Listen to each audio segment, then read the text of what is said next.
Friends, hello and welcome on TechGuruSpeaks.com.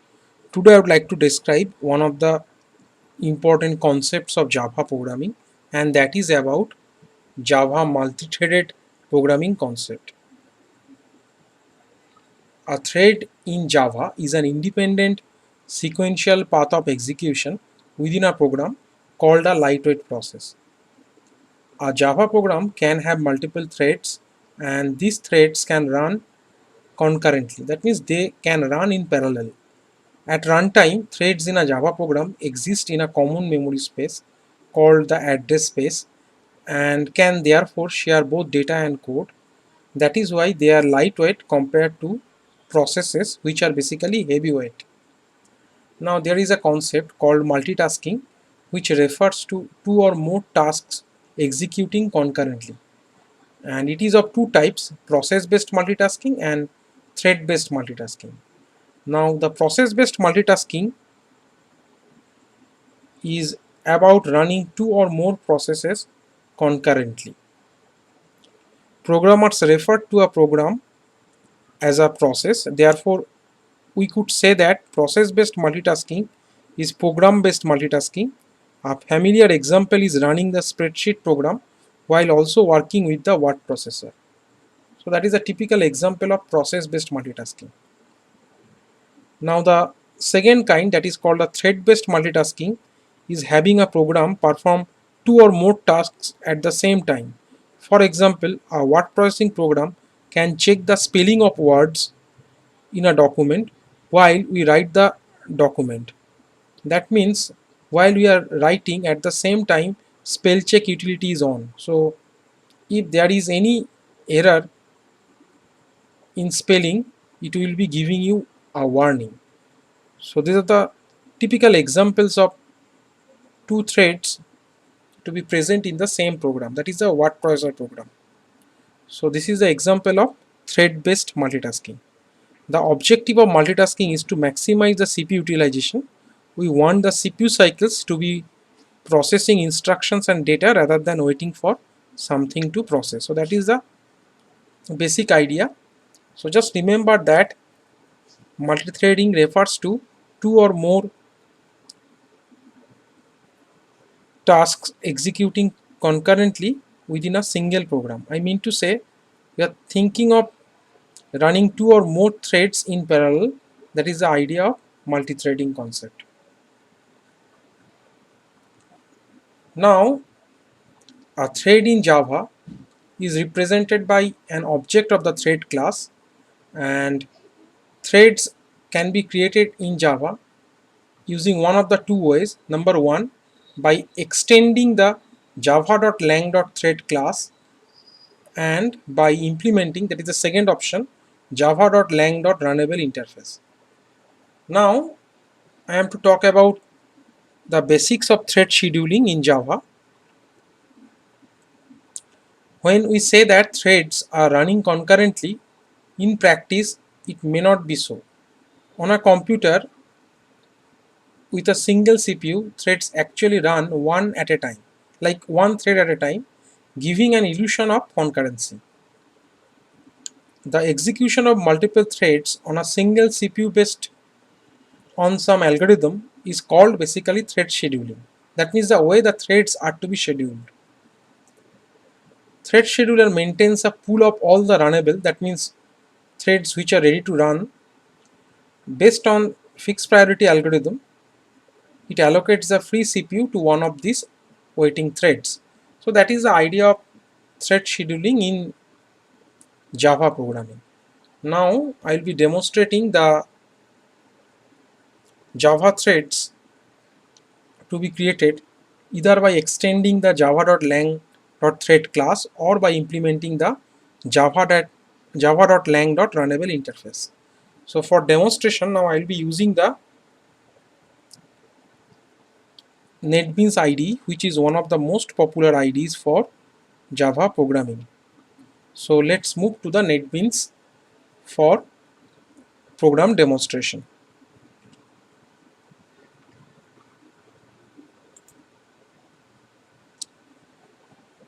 Now before creating threads in Java by using one of the two options mentioned earlier. I would like to discuss about a particular thread that is always be present in the Java program. Whether you are creating any thread or not, it will always be present. So that is called basically the main thread. So it is basically associated with the main method in Java. Like if I am to consider this main method within the Java IC project thread expt, that is having the main class, that is thread expt class, within which I have got the main method. Now this main method will be associated with a thread. So this is basically true for all of the main methods in Java programs. Like if there is no more thread in your program, there will always be one thread running, that is called the main thread, and it is basically associated with the main method in Java. So now I would like to know about which thread is basically running. So we can do it by using the current thread method of the thread class. So basically we are using here the java.lang.thread class to check which thread is now running. So the current thread method basically returns a reference to the currently executing thread object. It is basically a class method, that means a static method. So the particular thread object will be stored in this reference variable named thread. It is just a reference variable, nothing else. Now using this reference variable, I can get the name of the currently executing thread object. Like the currently executing thread object can be known by using the getName method. So if I am running this code like thread.getName, it will be giving you the name of the currently executing thread, like it is main. So that I have already told, like it is a main method, and the thread that is associated with the main method is called the main. Now suppose I would like to change the name of the thread. So I have written here the set name method, and it will change the name of the thread to be equal to the argument name. So here the argument name being main thread. So now it will show you the current name by calling the getName method again. So in that way you will be getting the new name of the currently executing thread. Now we can also pause a currently executing thread by calling the sleep method. So it is basically a static method or the class method of the thread class. Just if I am running this program, you will be knowing about it. Say like it is pausing the currently executing thread object for 1000 milliseconds, because I have provided here the amount of time in milliseconds. So that is why, just see it once more. So thread.sleep, it will be pausing for 1 milliseconds, then Java, it will be pausing for 1 milliseconds, and then the last statement will appear before you, and there will be a pause of 1000 milliseconds. Like by using the sleep method of thread class, we are basically pausing a currently executing thread. So here we are providing the time in terms of milliseconds, and it is of type long. So long milliseconds. So it is equivalent to basically 1 second. Now the sleep method is associated with the checked in exception named interrupted exception. Like the interrupted exception may be associated with the sleep method, so we must have a try catch for dealing with that. So that is why we are having a matching try catch. So now I'll be moving to the thread creation part, and this will be done first by using the thread class, and then by, I mean to say, by extending the thread class. And in the second example, I'll be trying to create a thread by implementing the runnable interface. Just have a look at it. First I would like to give you the class signature. So just I'll be omitting these words and I'll be writing here control space. So it will be showing you the signature of this class, like public class. It is the first option that has been shown here. Public class thread extends object, that is the parent of all the classes in Java, implements runnable, like it is the name of the interface that is mentioned in the second option for creating Java threads. So basically it is coming from, I mean to say the thread class is basically coming from extending the object class and by implementing the runnable interface. So that is an example of multiple inheritance in Java. So that is the idea that we have taken here. So it is basically a public class which extends object and implements runnable. So that is the class signature of thread class. So that is important because you need to understand what is the class signature and what are the things that might be considered as the members of this class, and what is the signature of the constructor in the thread class, and many more. So if for example now we would like to create a constructor for this class, so here we can have a parameterized constructor. Obviously you can use a no argument version constructor also, but it is better to have a name, so that is why we are using here a parameterized constructor, that is a string name. So it is basically coming from the thread class constructor. So it is basically the overloaded constructor of the thread class. So now it is used here.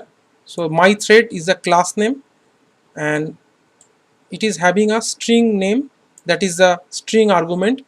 Now I am calling the superclass. So what is the superclass of my thread? That is thread. So basically the superclass constructor gets called by using this argument. Now we can print the name here and we might call the start method. Remember that in order to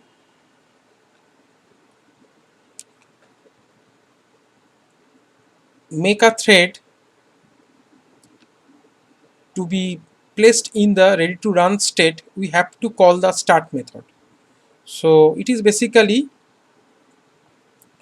the method of the thread class. So unless we call the start method, it will not be in the ready to run or runnable state. So that is why we will be using this method to put the thread in the ready to run mode. And whenever it will be selected by the thread scheduler that I have already told about earlier, so it will be doing some task, and the task that it will be doing is basically written in terms of the run method. The run method is basically a member of the runnable interface, because I have already told the thread class basically extends object and implements runnable, and runnable is having only one abstract method, that is run. And by inheritance property the thread class will be getting this method, that is run. Now it must override this method, and whatever task the particular thread will be now doing will be defined in terms of its run method. So the task that the thread will be doing is basically specified or defined in terms of its run method. It is basically coming from the runnable interface, which is the super interface of thread class, and it is an abstract method. So that means you must provide a specific implementation of this method. That means we are making method overriding compulsory here. So now we are having a try catch block, because we are going to pause a thread for a particular point of time.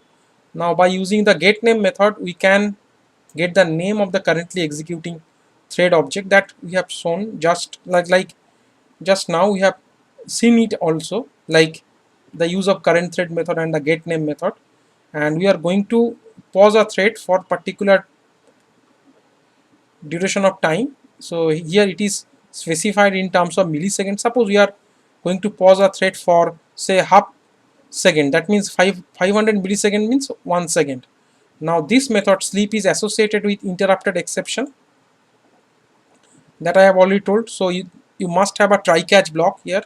So in that way, if anything goes wrong, that can be dealt properly by using the try catch block combination.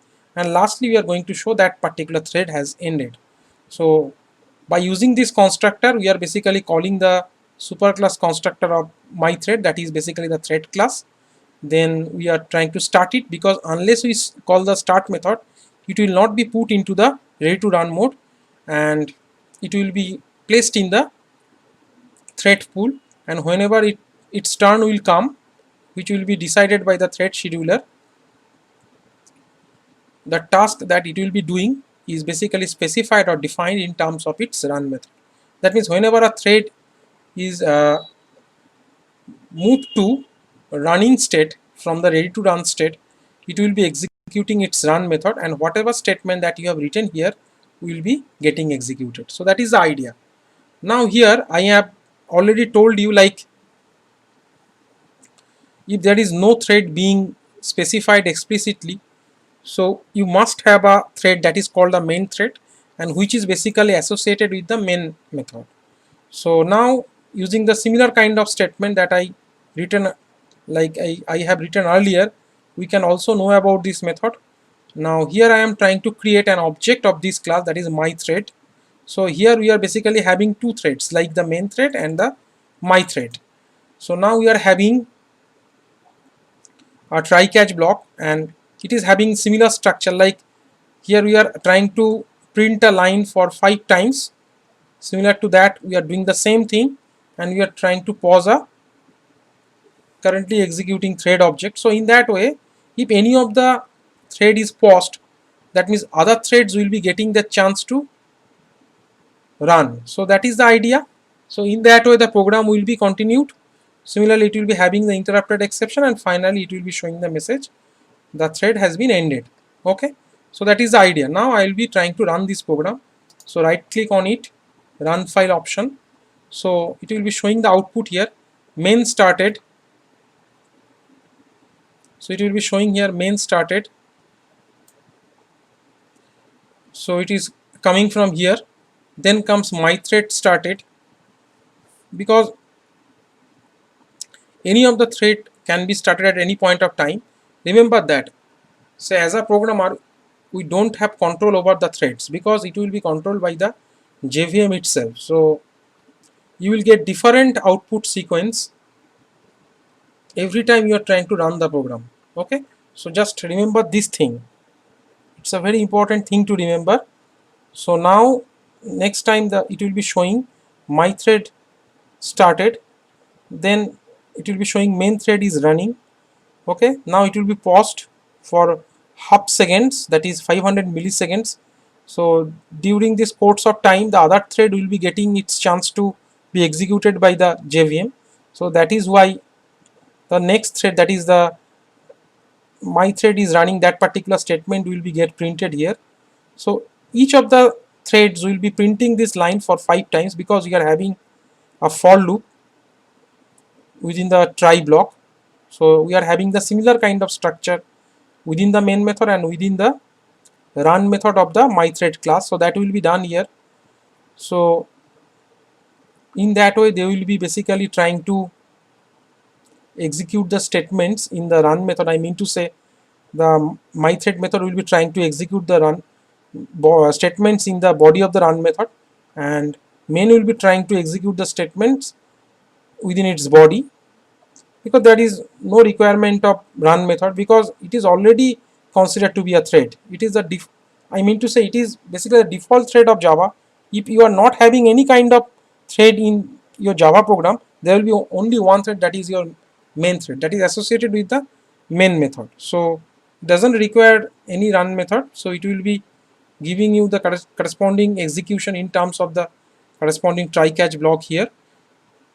So in that way, there will be some point of time when each of the threads will be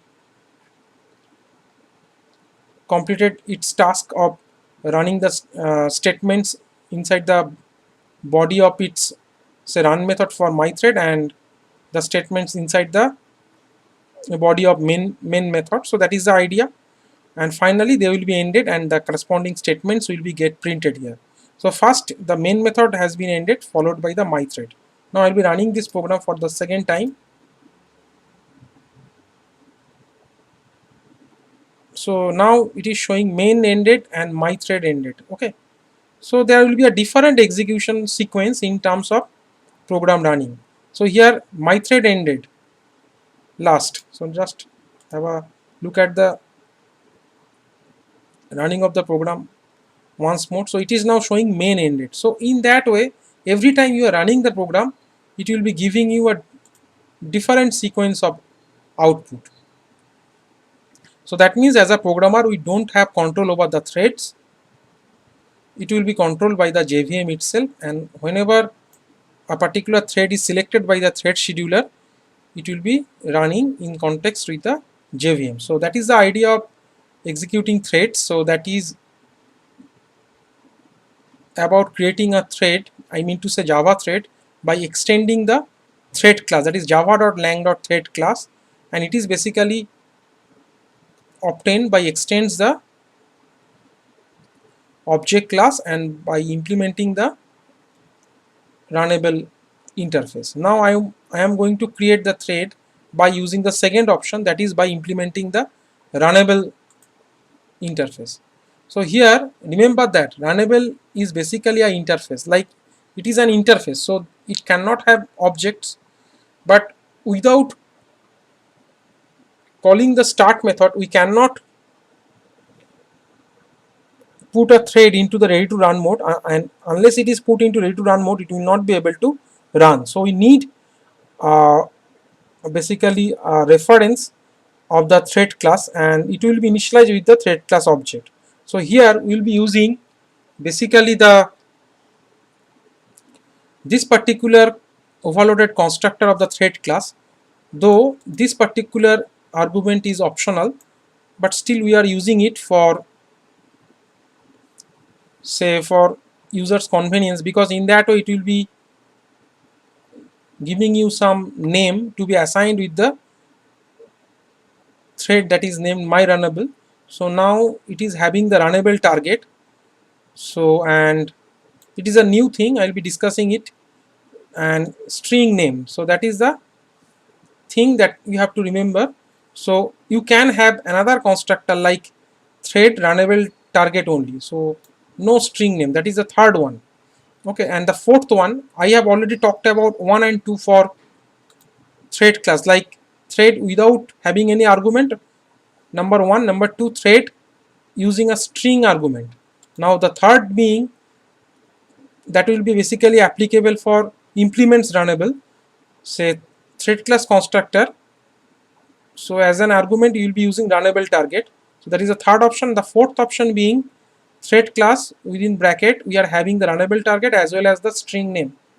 So in that way I have defined 4 overloaded constructors of the thread class. First 2 will be used for creating thread using the extends option, like extends thread option, and it will be basically using the creation of thread by using the implements runnable option. So it is basically using the fourth overloaded constructor of the thread class. So similar to the previous concept, I am having a string argument here.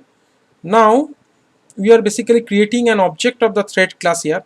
So it is basically using this concept, like it is now using this. So this means it is basically the runnable target. So that is the meaning. That means it is the class which is basically implemented from runnable. So in that sense, this will be referred to as the reference of the current class. So this particular class is basically considered to be a runnable target. So in that way they are basically somewhat related, or I would say they are similar, like this will be basically pointing towards the runnable target. So that is basically a reference of the current class, that is my runnable, which is basically implemented from runnable. So in that say it is called a runnable target, and this is the reference of the current class, and we are also providing a name for user convenience. So that is the idea. So in that way you have created a thread, you have created a basically kind of thread object. Remember that without creating thread object you won't be able to call, I mean to say you won't be able to call the start method, and if you are not calling the start method it will not be put into the run method. So First it will be put into the ready to run state by calling the start method. That means it will be now in the waiting pool of threads, and whenever its turn will be coming, it will be selected by the thread scheduler for running, and whenever it will be running, it will be calling the run method.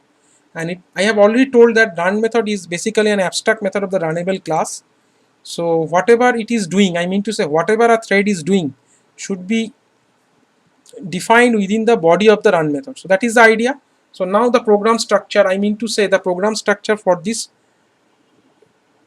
program with respect to run method and the main method, both of them are similar. The difference is being in terms of defining the class constructor. I mean to say here it has been created from extends thread option. So here we don't have to create any thread object, say I mean to say explicitly, because if I am calling this line, that is super name, it will be calling the superclass constructor immediately. And by using the start method, because it is the property of the thread class, I can be able to call it directly. But here there is no thread class, but we need a thread class to start it, because we need to put it into the say ready to run state, that is the runnable state. So for this we need a start method, which is basically a member of the thread class. Now in order to call it, we need the object of the thread class. So that is why I have tried to create it by using this option of the thread class constructor. That is the fourth option, or the fourth option means fourth overloaded constructor of the thread class. Now at the same time I would like to show you the interface signature that is important for you. Like it is showing you public interface runnable,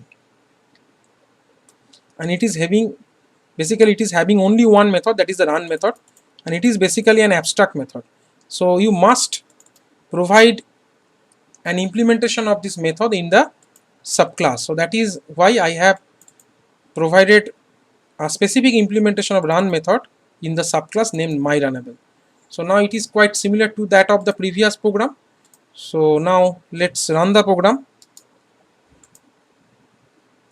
No need to discuss the structure of the program because they are somewhat similar, except this line, like the class from which it has been created and the structure of the constructor. So in that way it will be showing a particular sequence in terms of program execution.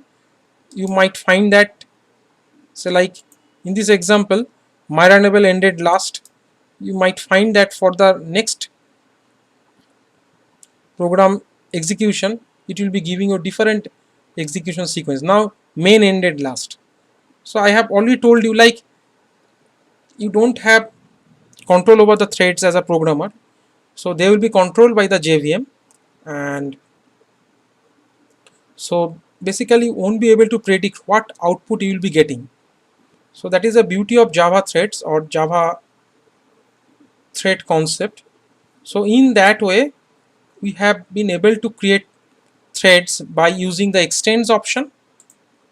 Since the start method is basically the member of the thread class, we do not have to create any object here, because by calling superclass constructor it will be creating the object, and at the same time it will be using the start method call to put the thread into the ready to run state. But here we need an external object of the thread class, because unless we have an object of the thread class we don't call the start method, and unless we are calling start method we cannot have the run method to be executed. Remember that the run method cannot be called directly, it will be called implicitly. Whenever a thread that is basically waiting in the pool of threads to be executed by the JVM,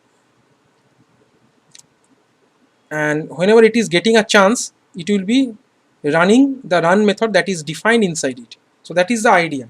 So it cannot be called directly, so you have to call the start method. Whenever you are calling the start method it will be put into the ready to run state or runnable state, and it will be basically waiting in the pool of threads to be selected by the thread scheduler. Whenever its turn will come it will be selected by the thread scheduler for execution, and whenever it will be executing it will be basically executing the statements defined inside the body of the run method. So that is the logic. So try to remember it. It is a very useful concept, and try to remember the difference between the creation of threads in terms of extends thread option and in terms of implements runnable option. So the concepts are basically different because it is created from a class and it is created from an interface.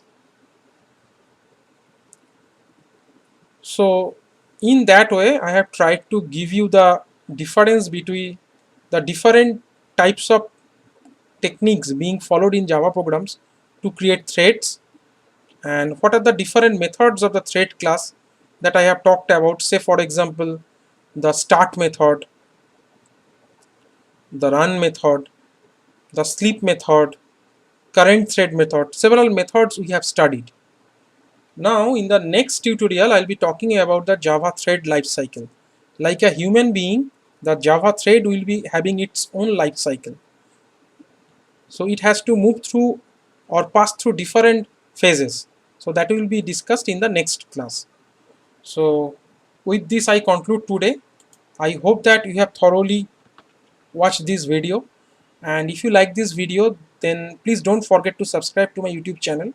Here comes the URL of my YouTube channel, and please visit my website techguruspeaks.com, and this is my official mail ID. Have a nice day. Thank you very much.